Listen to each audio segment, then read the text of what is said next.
प्रधानमंत्री नरेंद्र मोदी ने गुरुवार को केंद्रीय कर्मचारियों के वेतन और पेंशनर्स के भत्तों में संशोधन के लिए 8वें वेतन आयोग के गठन को मंजूरी दे दी। इस कदम से केंद्र सरकार के लगभग 50 लाख कर्मचारियों और करीब 65 लाख पेंशनर्स को बेनिफिट होगा। जानकारी की माने तो 8वें वेतन आयोग के तहत केंद्रीय कर्मचारियों की बेसिक सैलरी 51,480 रुपए प्रति महीने हो सकती है। केंद्रीय मंत्री अश्विनी वैष्णव ने कैबिनेट फैसलों की जानकारी देते हुए कहा कि 2026 तक 7वें वेतन आयोग की मियाद पूरी होगी। इससे पहले ही 8वें वेतन आयोग के गठन का काम पूरा हो जाएगा। उन्होंने बताया कि प्रधानमंत्री नरेंद्र मोदी की अध्यक्षता में हुई कैबिनेट की बैठक में 8वें वेतन आयोग के गठन का फैसला ले लिया गया। 7वें वेतन आयोग का गठन 2016 में किया गया था और इसका कार्यकाल अब 2026 में खत्म होगा। 1947 से लेकर अब तक की बात की जाए तो 7 केंद्रीय वेतन आयोग बन चुके हैं।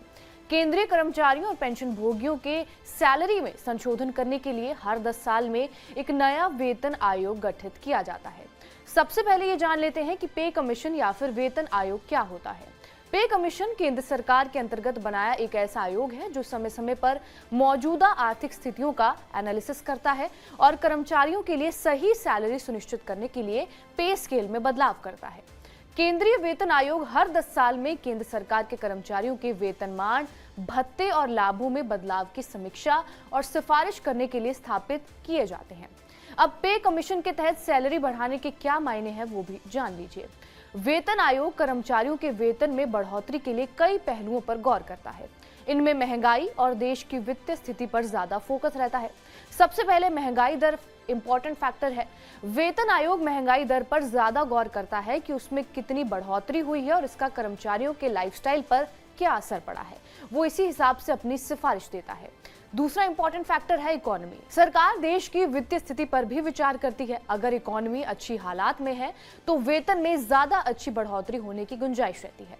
तीसरा फैक्टर है कर्मचारियों की परफॉर्मेंस। वेतन आयोग कर्मचारियों के कामकाजी प्रदर्शन को भी ध्यान में रखता है। अगर उनकी काम करने की क्षमता और प्रोडक्टिविटी बड़ी होती है तो उसका असर वेतन आयोग की सिफारिशों पर दिखता है। वेतन आयोग सैलरी बढ़ाने के लिए फिटमेंट फैक्टर का इस्तेमाल करता है। फिटमेंट फैक्टर दरअसल सरकारी कर्मचारियों और पेंशन भोगियों की पेंशन बढ़ाने के लिए इस्तेमाल किया गया एक फॉर्मूला है। अब ये जानना भी जरूरी है कि 8वें वेतन आयोग से कर्मचारियों को कितना फायदा होगा।